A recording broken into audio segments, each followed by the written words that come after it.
I love my Blink system because it took me less than 10 minutes to set up. For what I paid for, I got more. It makes it very simple, easy, anybody can do it, and it gives you security. Because I'm gonna tell you, you can't buy peace of mind. But that's exactly what you're buying when you invest into the Blink camera system.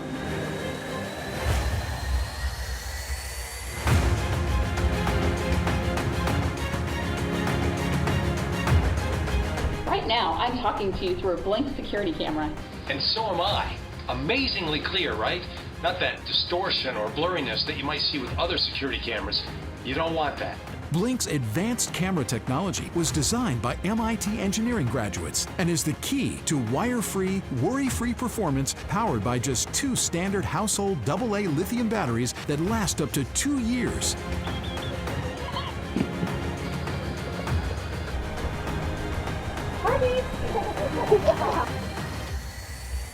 Video and audio recording is motion activated, so when something happens, you're alerted and can quickly view and respond on your smartphone. Smile, pal. You're on camera, and I'm calling the cops. I can be much more aware of what's going on outside my house and inside my house. And that control means a lot to me. Get peace of mind protection for you and your family at a fraction of the cost. Just Blink. It's just a perfect system. It's a whole home monitoring security system in the palm of your hand. Everybody, thank you very much for joining us. David, Nikki, Bridget, thank you so much. Appreciate it. So we're going to talk about the direct-to-consumer campaign that we were all partners on, if you will, David, with Blink. And for everybody who's watching, David has left Blink, but he was definitely there during the entire campaign and as it continues to run, even though as we're even speaking right now. My name is Ken Carey. I'm a direct sales expert for the last 30 years, working with big companies, small companies, entrepreneurs, startups, all the way to the biggest brands in the world, generating over $6.5 billion in sales for our clients, all through direct-to-consumer marketing. And I'm really excited to have you with us, David, and Nikki and Bridget as well. But David, let's talk a little bit. Before we get into the Blink story, I want to get a little bit into your background. Tell me a little bit about your background as a chief marketing officer and marketing. And I think that'd be interesting for a lot of people. Yeah, sure. Well, a classic story. I've been in technology marketing and consumer marketing and B2B marketing. It's hard to say well over 20 years now, but it's been quite a long time. It's actually longer than that. But so, I typically range in companies that are small or mid-sized companies and try to make them into growth businesses. So that's where I specialize. And so that's how I got into Blink. I look for opportunity and I look for the companies that I think I can get to grow. So let's talk a little bit about, so why did Blink decide to get into a direct-to-consumer campaign? What was the reasoning to do that, like in the problem you guys were trying to solve, and how script-to-screen and DTM and Havas Edge were able to help you? Yeah, well, there's 2 sides of that. Really, there's a product side, and then we had some experience on TV that said, all right, this is the right channel for us to go with. So on the product side, we had built an inexpensive security camera. So the price point was great, but it was a visual product. So it was a product that needed to be demonstrated, and especially because at the time when we were launching the product to the market, it was a relatively new category, these smart home cameras. What do you mean that it sends an alert to your phone? So we had this problem that we needed to have a little bit more demonstration of the product so people could get why it was important to them and the value to them. So that was the product side to it.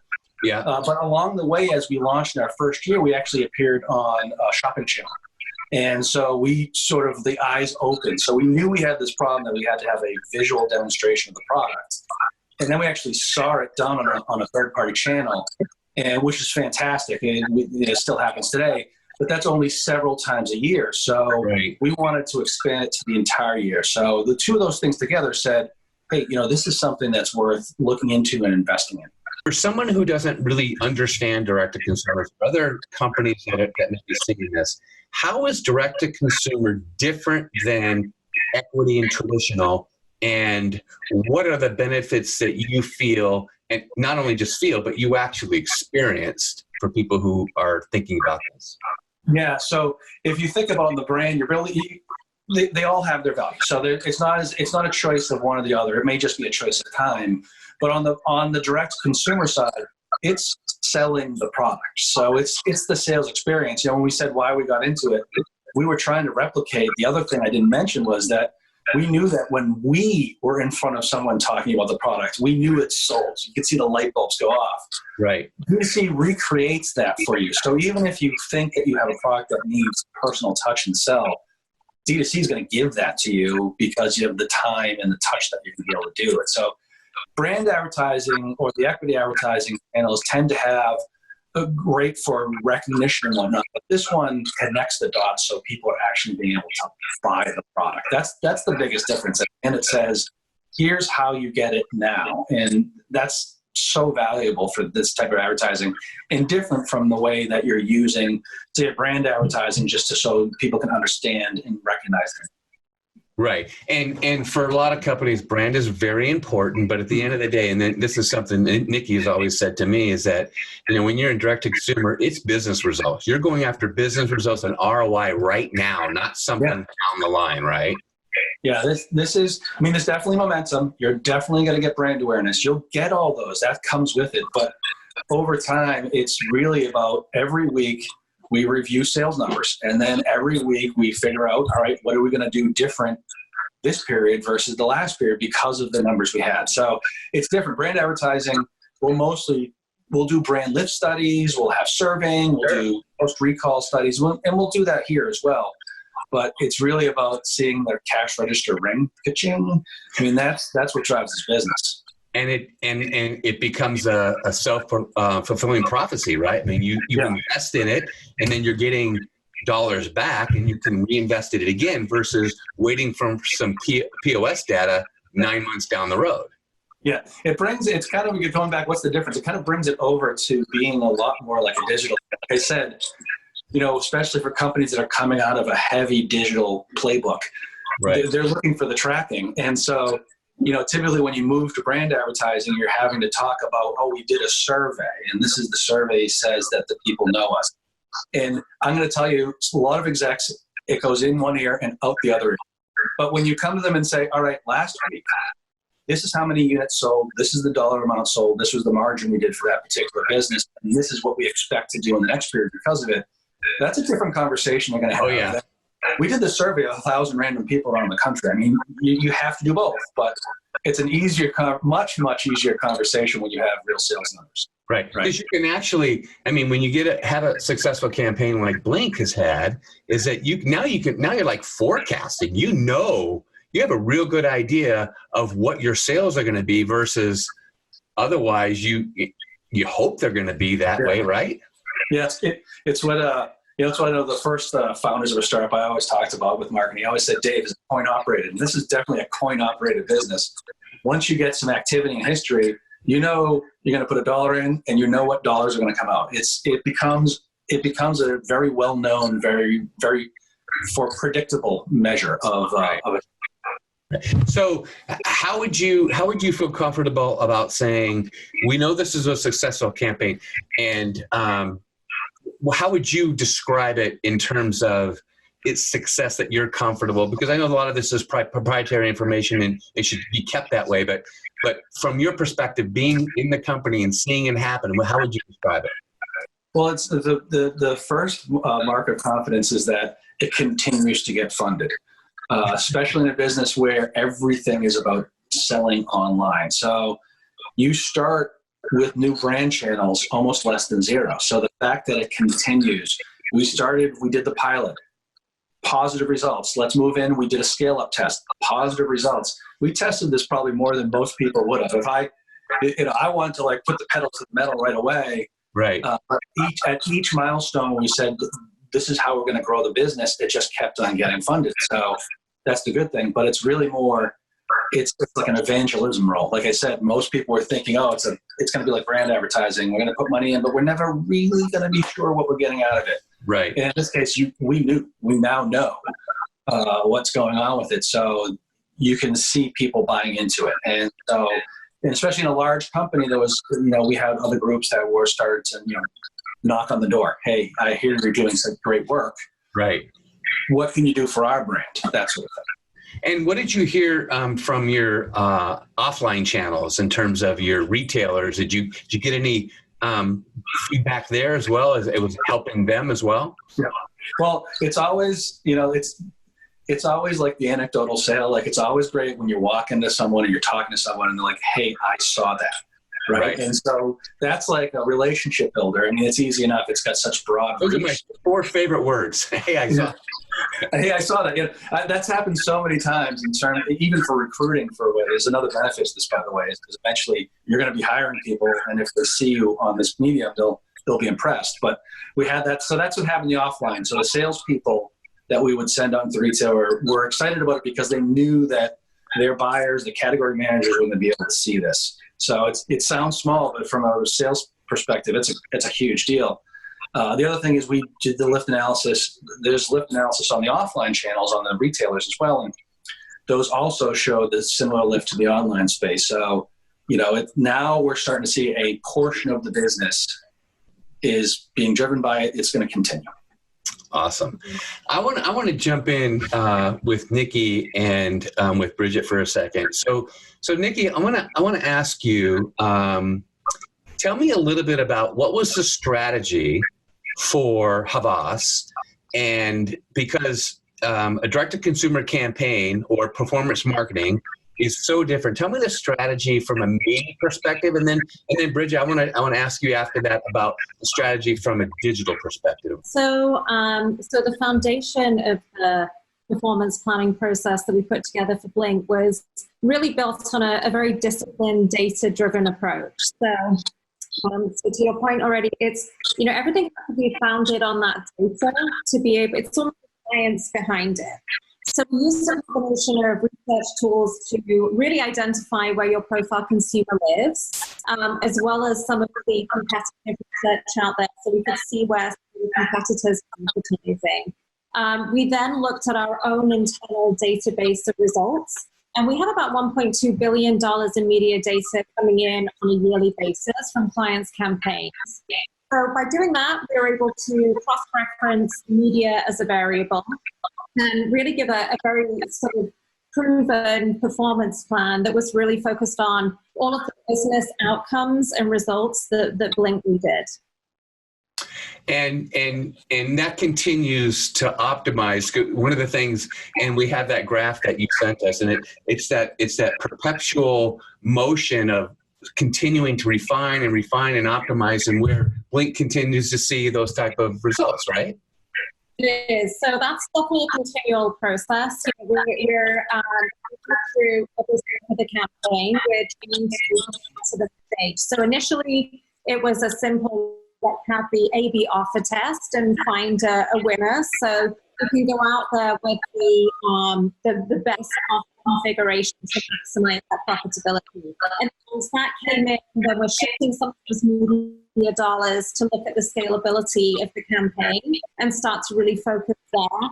And then we get to more of a statistically significant sample of media, and we can start to look at other things like where are consumers coming from in the country, and do we add a layer of local media, and things like it's working well on the longer length messaging, what other unit length you should choose to maximize the opportunities. So it's a continual learning process to get us to that point of success, and it never ends. Right. One time we're spending 80% of our media budget on tried and true media that we know is going to be the foundation of a campaign. And then the additional, 15, 20% of the budget goes to new media. We want to constantly diversify that media footprint and make sure that we are continuing to evolve the campaign. David, what would you say was the biggest kind of aha moment when you started working with Havas Edge and understanding how media and on television was working for the campaign? Tell me a little bit about that from your perspective. Well, from our perspective, the fact that we could connect individual airings, channels, and regions to the sales. So that's going back to the difference between the brand or equity and the direct response channel. That was eye-opening. It was a great thing to be able to say that, especially if again, there's always the naysayers in the company that say, right, I can't believe that would work. And I'd say, well, no, here's an exact how we're doing it. And so, and it goes much deeper. There's also timestamp data that we could look and see in an ad when things were working. So the amount of rich data that we had was the aha moment. And I think that's a myth. It's such a myth that people have about direct-to-consumer, about marketing on television. I think both you and Nikki can respond to this, but that is a myth. And David, you are sitting here, right here, saying we could actually track it through television as, pretty similar to what we've been able to do in our digital channels. Yep, that's true. I mean, just from my perspective, that was where we were like, wow, this is amazing. We didn't realize we could get to that granularity with it.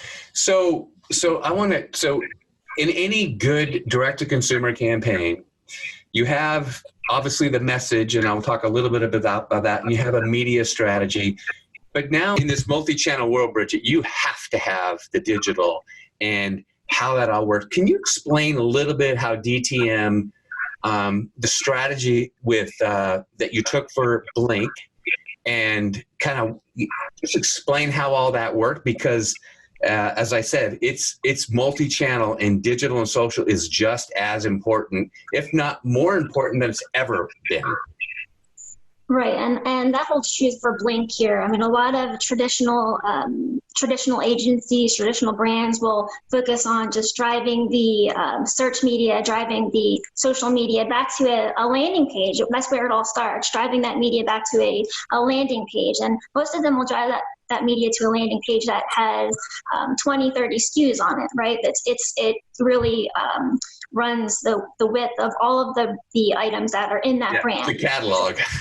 That's exactly right. And so for us, the key is starting there. We want to make sure that the site that we build for our clients is going to give them the best possible chance of turning that visitor into a customer. So that's where we start first with our clients. We want to make sure we have all the relative content that we need to make sure that consumer is going to convert.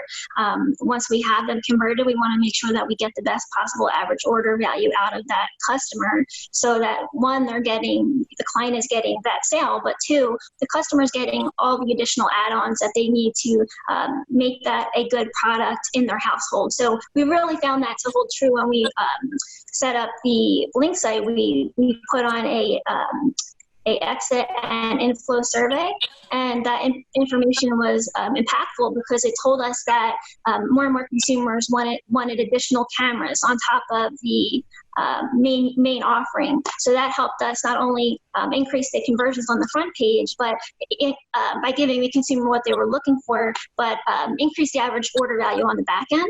So that's one part of a successful DR digital campaign, is just getting that consumer to convert. But then the next part, if you compare it to traditional agencies are driving those consumers to trademark and shopping. Again, they're going just to a regular cart page, 20 products. That's not going to convert. What we do is we drive it to the microsite landing page, where we're getting on an item like Blink 10% conversion across the board, sometimes higher. So that's going to be impactful when you're talking about the people that are coming from TV. They need to have a site that's going to convert for them. Same with the social advertising. When we're driving Facebook advertising, Instagram, YouTube, whatever we're driving there, it costs money to get those consumers to go there. You don't want to drive them back to a shopping cart catalog page. You want to make sure that they're going to convert. Right. So David, how when you saw what DTM was doing, and obviously your experience in digital and social prior to what DTM was doing, what were the biggest differences that you saw that actually, turned into business results for you guys? Yeah, no, it's interesting because, to build on what Bridget was saying, it's one thing to have your regular full site. It's another thing to have something that matches what the person saw. Right. We're in a multi-channel world, so almost all of our sales, even before this, we knew that there's multiple touches. People see things in one spot, forget about it, come back later and search. So that's why it's super important to have a digital component to this, but also have it be personalized. So I always call digital marketing is like having a conversation. You don't tell someone everything at one point. Bridget's pointing out that's a problem a lot of times digital marketers do. They just send you the home page, they send you a catalog page. Good luck. They're not continuing the conversation that you started in the first meeting. And in this case, it's D2C. We built this great investment in a on-air creative, and then the digital should match up because people are going to start looking. Sometimes they're even sitting and watching TV, picking up their phones and starting to search. So that's probably it. As opposed to there's plenty of differences, but from a marketing standpoint, it makes complete sense to make sure that person, when they're thinking about it, they're going to search for it, and when they search for it, they see something that matches what they saw on air. So that's what we're fantastic to work with the team on that particular thing. How do you go ahead?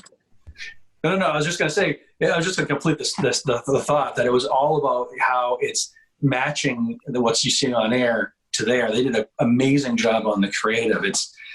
There was no mistaking it. So once you were on a Facebook or if you did a Google search, you would find something that matched a lot. Like, oh, that was the thing I saw. Right. So, Bridget, talk a little bit about what companies need to understand when a really thorough digital social campaign is in direct response. What does that look like? I mean, because I know that we delivered a show, but you guys continually made creative changes, and I mean hundreds of different digital assets. Talk about that and just kind of blow people's mind a little bit because they have no clue on how detailed that gets. Sure. I mean, it's obviously multi-pronged when you're talking about a digital campaign. You're talking about paid search, shopping. You're talking about social, Facebook, Instagram, YouTube, email. There's many facets. So if we just take it piece by piece, then for both trademark and shopping, it's important for when you're driving television to maintain that number one position. So often you're looking and you want to make sure that you're maintaining, but also that your cost per order is low. So you don't want to just sit on your laurels. You want to be having somebody looking at that all day long, especially on a campaign like Blink that needs to be monitored. You want to pull words down, add words in, both trademark and general. So you really want to optimize all of your keywords and make sure that where you can be number one, you are number one, even if there is competition. If there is competition, which there was for Blink, Simply Safe was in there and a number of other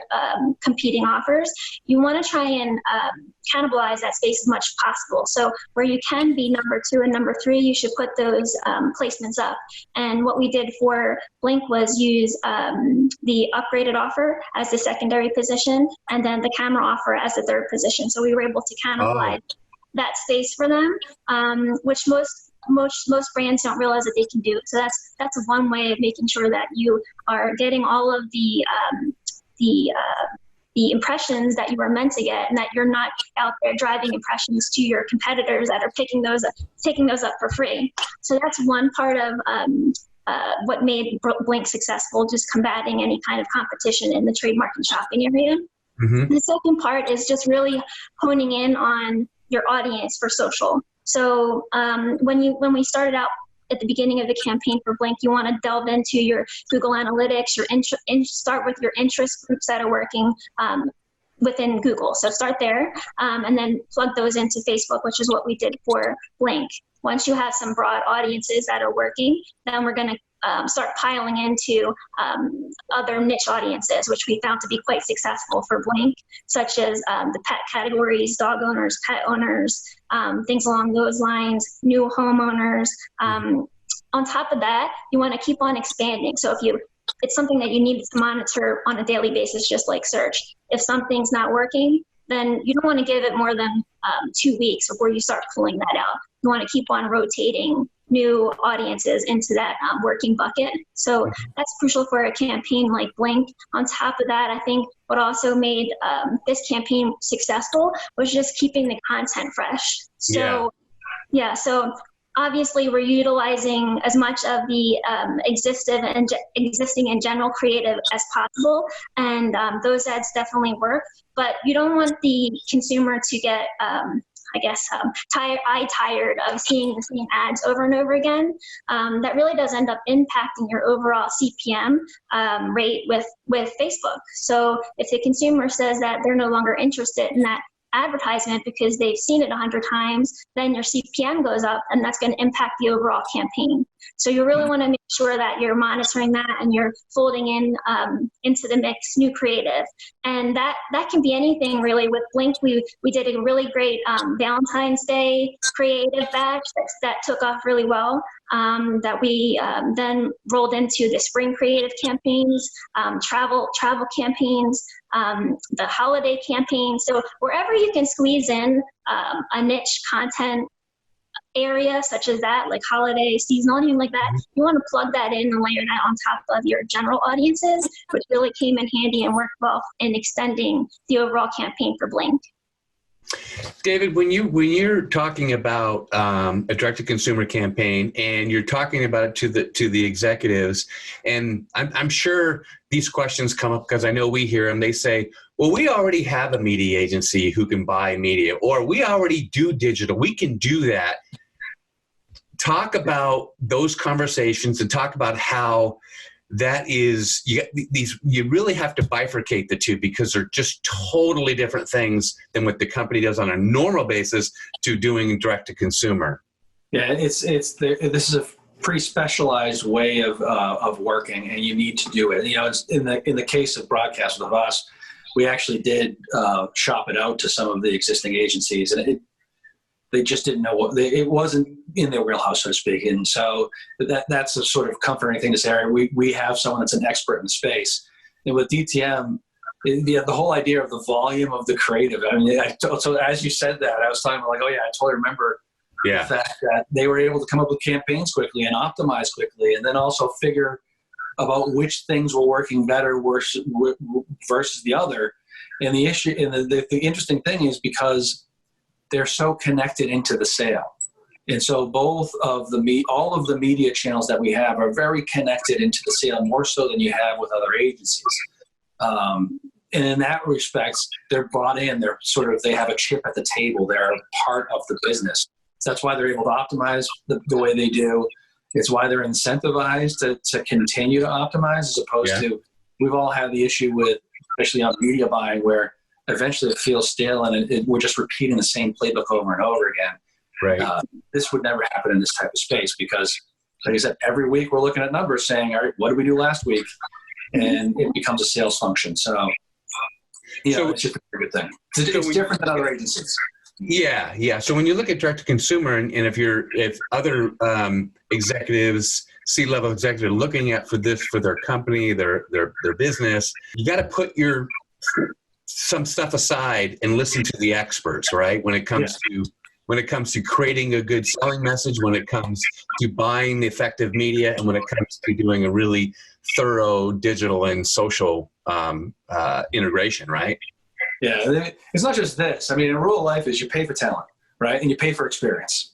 So that's the way you should be looking at it. It's not just the fact that you can do something because you can. Oh, I have an AdWords account, so therefore I should be able to just do this, right? Well, you might not have the expertise, you might not have the time, you might not have the focus.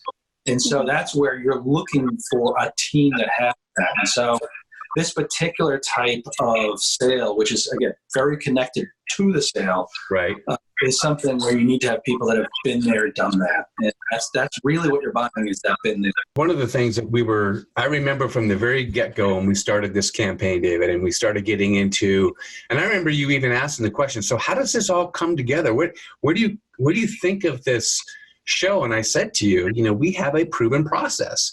We have a process that's worked over and over and over and over again, not only in messaging, but obviously with our digital partners and our media partners. But something has to get someone's attention. That was the first thing. How do you hook that consumer, right? Especially when our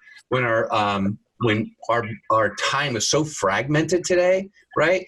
And then how do you lay out that problem? What's the problem the consumer's having, and why does your product, specifically Blink, solve that problem? And what does it do in a unique way that solves that problem, which was which was the outdoor camera, which was the 2 years of battery life. There was something unique that Blink was offering that others weren't.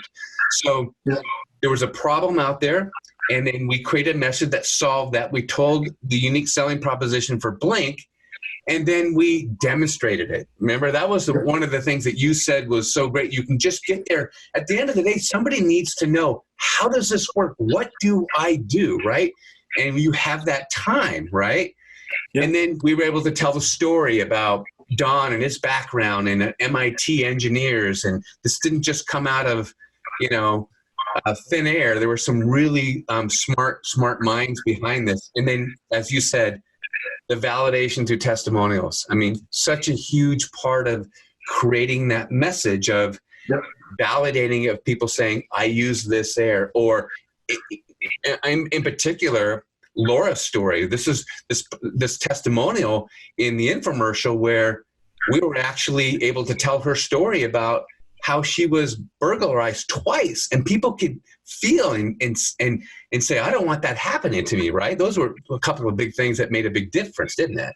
Yeah, I mean, that's the relatable story. That one particular testimonial, that resonated. When we finally got the final piece, we did a team meeting. We got everyone in the cafeteria, and we did our company meeting. And then we played segments of the video. And we played that particular testimonial, and you could see people like almost get misty-eyed over it. It feels terrible knowing that someone's been in your home and in your space.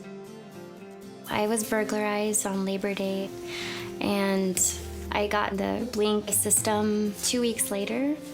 And then 2 weeks after that, I was burglarized again. I get a motion sensor alert on my watch, so I check my phone, and there's people in my home.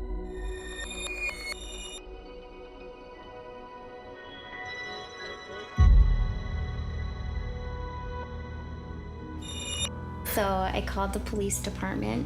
Through the live view, I was able to give her an exact description. One of them was wearing a black shirt that had a character in the front. And because of Blink, they were able to catch him. If you think that you can't get burglarized, you can't think that way. It happens. Knowing that the Blink security system alone is what has given me peace of mind. I'm eternally grateful for what it gave me back. 2, 3. But the classic thing that you did, if we go back to Blink, I always said when we learned early on in the product what people actually wanted, we were just trying to answer that question. Like Blink is a pretty simple product. It's about, is someone in my house when I'm not there? And so everything about the messaging sort of revolved around that. And her story kind of told that was she could see it, like while they could see what was happening and get the police to come help them. So it's a very relatable story, easy to understand, demonstrated in a way that communicates, oh, I want that too. Right. And so it just works because of its simplicity. But going back, it's the playbook. It's like I go back again, like I remember reading the script and going, oh, this is a classic story arc. Like your viewer's the hero and they have a problem and they need someone to help them through it. Right. AKA Blink. Right. And then they need to be able to prove it. And so that's where the testimonials come in. So it's the classic, like, you're just, if for anyone that's watching that comes from a creative background, marketing people always do, they'll understand it when they see it. And they'll go, oh, this is from my creative writing class. Right. And it's perfect that way. Yeah. And that's why it resonates.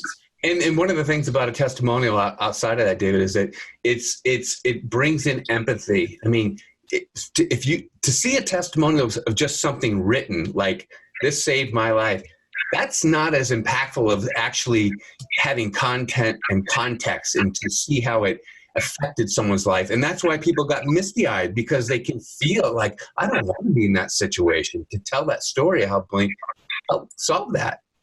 Yeah, I can put myself in those shoes. I can relate to it. And so that's why it makes it's powerful to have someone say it, see it. Yeah. That's a difference between that and a text testimonial. And today, everything's video. Like even as the younger generation is getting old, everything is about video.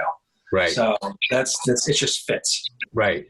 And then you get into, what's the value proposition, and then and then you gotta have some urgency to it. So all those things build on each other. What I just went through is kind of the playbook of what we've been doing for the last 30 years. And then we create this message. And then the message is only as good as the media that Havas Edge buys, the digital that DTM puts in. We can put a great message, but the right people have to see it. And that's kind of how it all works. And, we're all happy to be part of it, for sure. Absolutely. Absolutely. So, Nikki, as we close here, I want to ask you this question. For people who are looking into direct-to-consumer or performance marketing, from a media perspective, what are the questions that you feel are really important for them to know, so they can think differently, that this is something different that really drives business results, not just creating impressions? Yeah, so I mean, I like that question. Our motto as an agency is build the business, build the brand, in that order. Say that one more time. Build the business, build the brand, in that order. So we want to make sure that one campaign is profitable. So if you're looking for an agency who is going to set and forget the media, we're not a great fit. And if you're looking to provide business outcomes, we're a great fit. So if I was on the client side, I'd want to know how you're going to align with my business outcomes, and how you're going to measure those business outcomes as well. So from our standpoint, we work with companies and alongside MP and Script to Screen to really define what those business objectives are. And then from an attribution standpoint, we're looking to make sure that we're receiving data to make a really measurable proposition. So my question would be to any agency, I'm investing this money with you. How are you going to invest it so that I know I can get a return on investment and make sure that I have the outcome that I need to grow my business and take this to the next stage of my company. And Bridget, what is important for companies who may be seeing this, and obviously they've heard the story how we all work together to have a successful campaign with Blink, but what are the things from a digital and social standpoint would you like to uncover myths, or what do companies need to understand about what you're doing differently that is driving something like this campaign? I would just say, first off, don't accept impressions as a active KPI for your company. Results and profit are really the only true mechanism of having a fully sustainable campaign. So I always like to say, you need lights, they don't keep the lights on, and that's true. You need an agency who is going to be able to produce orders for you. And I would say, in terms of testing, if you are looking at an agency or you're working with an agency and you're already 2-3 weeks in and you're not getting any forward momentum or progress in terms of your KPIs and your CPO, your MER, then and you have no true direction in terms of what's our next steps to improve that, then you really need to start evaluating. Don't keep wasting your money. Get with an agency that their first and foremost goal is to generate a profit, whether it's a 2-to-1, a 3-to-1, or better. That can be had every level of whether that means 100 orders or a couple thousand orders a day. Every campaign is going to vary in terms of the overall audience that it will perform to, but every campaign has a segment that will perform for it. So don't accept just impressions or a break even for digital media as a success. There can be profit had. The agency that you're with just needs to do the work. One of the things that I like to say, and I think it helps, and I think everybody can relate to this, especially on this phone call, is that the world we are in today is there's a customer journey that we go through today that we've never had this type of journey ever in the history of the world, where you wake up in the morning and you may watch some television, then you're on your phone, and then you're taking your kids to school, and then you're on your phone again, and then you're on your computer at the office, or you're with friends or you're at lunch, and then you come home and you maybe watch another little bit of television, and then you may be making some emails at the end of the night. That's a perfect example of the customer journey we're all going through, and that's why it's important to have the right message put together in all the right media outlets that we live and how we communicate. And if you miss one of those steps, you are not doing yourself any favors, right, David? That's correct. Yeah, I mean, it's your time, it's your money. You might as well spend it wisely, right? Yeah. I have a question here, and it comes in, and specifically for you, David. It says, as a CMO, how important would you say it is for companies to start building a direct-to-consumer channel to their business? If they don't have one now, why do you feel it's important? Well, it's funny. I like the expression, by the way, build the business, then build the brand, because you have to focus on sales first. I mean, you'll do brand elements when you're in there. So that's where you want to get a direct-to-consumer business in if you're in the space, because you want to have a channel and a medium that's bringing in sales now. Not just for the sales, but that activity, those people that are coming in, you can survey them, you can talk to them. They can become future testimonials, as we've talked about before. So that's why you want to get a medium where can deliver in as soon as you can. And you're not vulnerable to a specific wholesaler, retailer, or an online marketplace. You're not vulnerable to them, right? You have your own channel. Yeah, absolutely. Especially, now that, especially these days, you want to be able to write your own ticket. You want to be able to, pave your own course. So This gives you the ability to control your own destiny, so to speak, because you are in control of how you're packaging the product, how you're communicating the product, how you're pricing the product. All those things are now fully in your control, as opposed to handing that off to another channel. Right. So it's definitely something, it helps you create leverage in your other channels to have this channel. Yeah, because everything's changing. I mean, online marketplaces are getting more aggressive. Retailers are obviously having to pivot and rethink things, but the ability to have that open communication with your consumer, your customer, talk directly to them. And specifically, Don said to me that one of the reasons the outdoor waterproof camera came up is because you guys talked to your customers, asked them what they wanted, and they told you what to make, right? Yeah, I do. This is a common thing that every business should be putting in place as many mechanisms as they can to listen to the customer. So this could be online reviews or an easy one.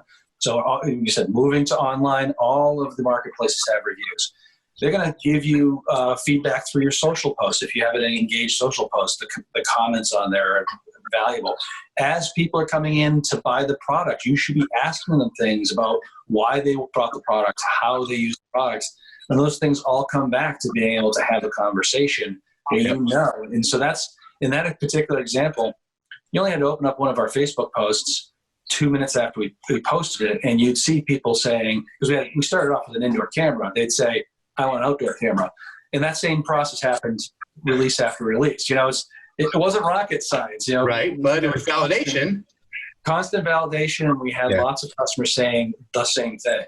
Yeah, and I always say, imagine the time, effort, and money and opportunity costs are spent in trying to hope you know what the consumer wants versus having this channel and just ask them. They'll tell you what they want to spend money on. Yeah, consumers are amazingly open with their feedback, and all you do is listen. So, Bridget, this question comes up: is that how does digital work in terms of retargeting someone who's seen something on television? How does that work when it comes to performance marketing digital? That's an interesting question. Sure. So a lot of those consumers are coming back through. They see the ad on TV. Then what they do is they'll go to whether it's Google or Bing and search for Blink TV offer. So once they come to the page, they're going to be cookied, and we're going to go ahead and if they do not purchase then and there, we're going to keep on reaching out to them via Google Display, via Facebook advertising with both video and display, as well as YouTube to kind of pull those consumers back in. And we'll keep on retargeting them, usually up to the 30 to 60 day point, depending on the campaign.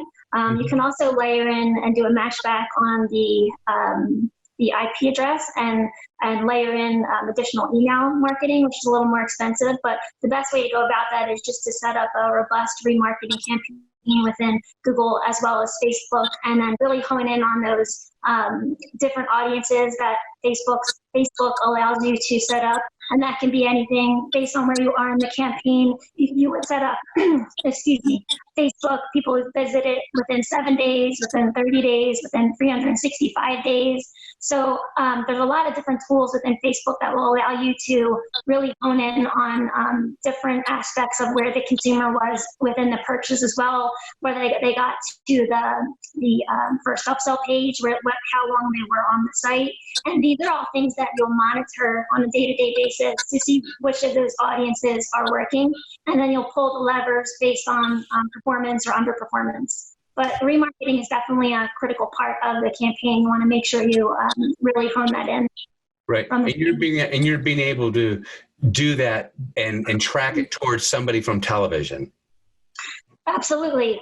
So we do first click and last click attribution. So whether they came from Facebook first or search first, trademark search first, you're going to be able to track that into the reporting system, and you'll be able to pull it both ways so you can see both in terms of cost analysis. Mm-hmm.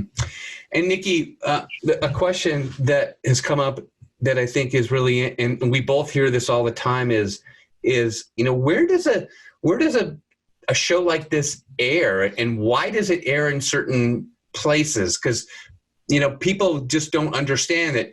Like David was saying, he watched something on Saturday morning, but where does a direct-to-consumer campaign air? And I know it has something to do with length as well, but give people an understanding from this question about where does something like this air?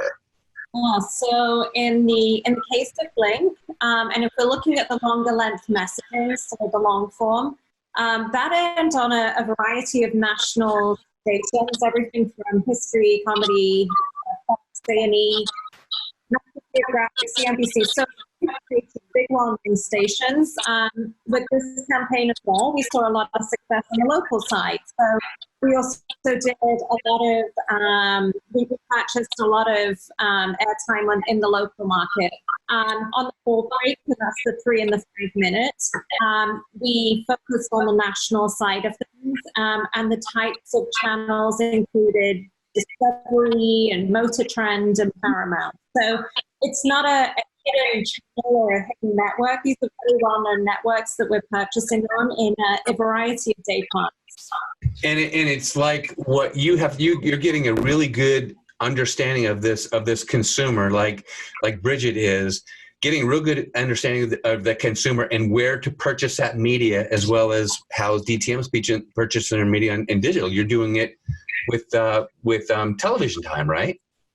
Yeah, absolutely. So we're able to, we know the demographic of the station, but on top of that, if we start looking at the demographic of the types of the consumers that are purchasing, that's information we start to layer on as we move through the campaign. So there's a number of tools out there that we can start to look at customer segmentation and apply that to the media airings as well.